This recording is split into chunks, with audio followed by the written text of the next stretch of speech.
Ce génocide, le génocide des Juifs d'Europe, s'y trouve constitué comme un événement à nul autre pareil, de ce fait situé comme la référence absolue à l'aune de laquelle le présent doit être évalué. Le « plus jamais ça » qui en est l'étendard ne signifie en fait rien d'autre que notre incapacité à voir et à savoir ce qui, de ce passé en fait non révolu, se prolonge dans notre présent. Car il y a là un curieux contresens en jeu. Loin de s'articuler logiquement, comme toute la culture de la mémoire essaye de nous le faire croire, trauma et mémoire s'excluent en fait mutuellement. Ça, c'est justement ce que la psychanalyse nous permet d'appréhender. Le trauma est considéré par la psychanalyse comme ce qui objecte à la mémoire, puisqu'il est ce qui ne passe pas, ce qui ne s'intègre pas au tissu mémoriel pour y être converti en un souvenir, pris dans une construction par strates constamment remaniées qui constitue notre rapport au passé.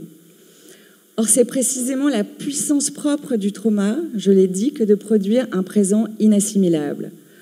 De sorte que faire du trauma le pilier de la culture de la mémoire dit assez bien que l'enjeu est surtout d'empêcher qu'on puisse faire histoire de ce qui a eu lieu, autrement dit, situer le présent dans un rapport construit, y compris conflictuellement, avec un passé qui continue à être agissant, plutôt que de faire du passé la libye d'un présent inquestionnable, comme nous y sommes invités par la propagande israélienne. C'est ce point que Naomi Klein soulevait dans un article du Guardian publié en novembre dernier et intitulé « Comment Israël a fait du traumatisme une arme de guerre ». Elle y montrait bien comment le trauma, dans le contexte du 7 octobre, était devenu l'enjeu d'une instrumentalisation et le support manifeste d'une double injonction contradictoire. D'un côté, surévaluer la valeur symbolique de la violence au présent en la référant à un passé absolutisé, par exemple dans l'idée très vite relayée après le 7 octobre qu'il s'agissait là d'un second holocauste, la Shoah éclipsant toutes les autres violences de l'histoire juive. De l'autre, se débarrasser du présent immédiatement interprété comme traumatique en le transformant en passé au moyen de commémorations qui ne reculent devant aucune obscénité.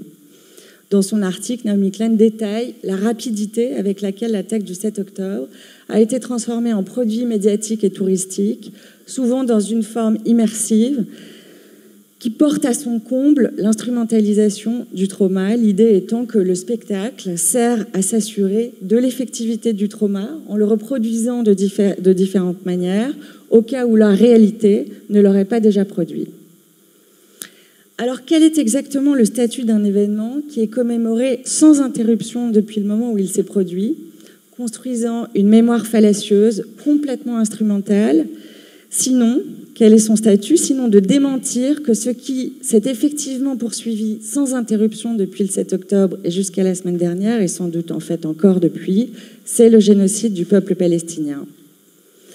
Cette idée d'une Shoah toujours susceptible de se reproduire, voire même qui se serait simplement prolongée le 7 octobre, donc une Shoah sans fin, n'est-elle pas construite pour faire concurrence à la perspective ouverte en 2011 par l'écrivain libanais Elias Khoury, qui consistait donc à considérer la Nakba non pas comme un événement datant de 1948, mais comme un processus continu de confiscation, d'expropriation, de destruction délibérée de l'identité palestinienne. Bref, un processus génocidaire. Voilà la proposition qui nous est faite en tant que juives et juifs supposés organiquement liés à l'État d'Israël. Faire exister une Shoah sans fin pour ne pas avoir à voir et à savoir, à prendre acte de la Nakba continuelle et pouvoir donc la démentir légitimement. Commémorer aujourd'hui la libération d'Auschwitz, c'est refuser de se laisser nous-mêmes instrumentaliser par cette instrumentalisation consistant à démentir un génocide par un autre.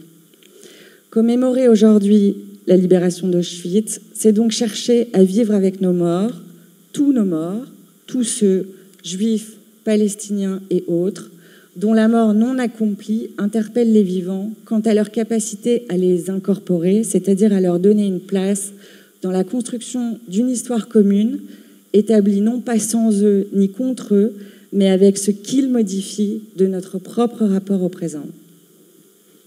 Merci.